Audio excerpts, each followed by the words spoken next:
कोयना धरणाच्या पाणीसाठ्यात कमालीची घट. सांगली, कराड, कोल्हापूरसह शेतकरी आणि नागरिकांना पाणी टंचाईचा सामना करावा लागणार. महाराष्ट्राची भाग्यलक्ष्मी समजले जाणाऱ्या कोयना धरणाच्या पाणीसाठ्यात यंदा कमालीची घट झाली आहे.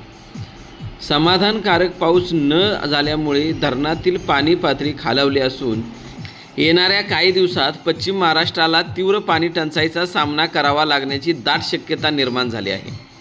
कोयना विभागातील शेतकरी तसेच कराड, सांगली आणि कोल्हापूर या भागातील गावांना पाण्यासाठी मोठी वणवण करावी लागणार असल्याचे चित्र दिसत आहे.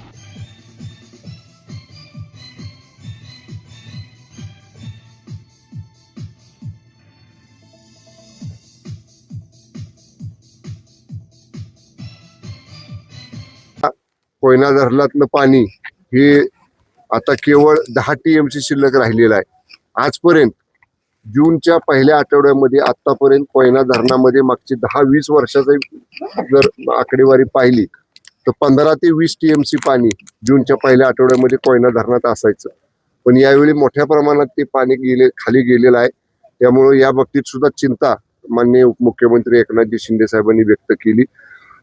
पाण्याचं नियोजन बरोबर केलं पाहिजे. पण मी साहेबांना सांगितलं की यापूर्वी पाणी वाटप जे कालवा सल्लागार समिती आहे त्याचं अध्यक्षपद हे पालकमंत्र्यांकडे असायचं. पण आता ते 2024 नंतर बदललेलं आहे. पालकमंत्र्यांच्या ऐवजी जलसंपदा मंत्री त्याचे अध्यक्ष झालेले आहेत.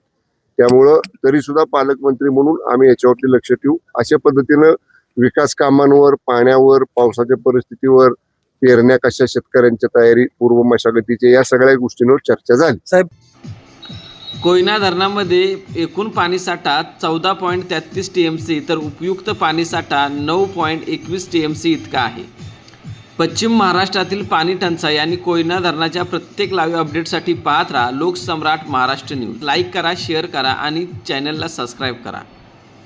अशाच सर्व घडामोडीसाठी पाहत राहा लोकसम्राट महाराष्ट्र न्यूज.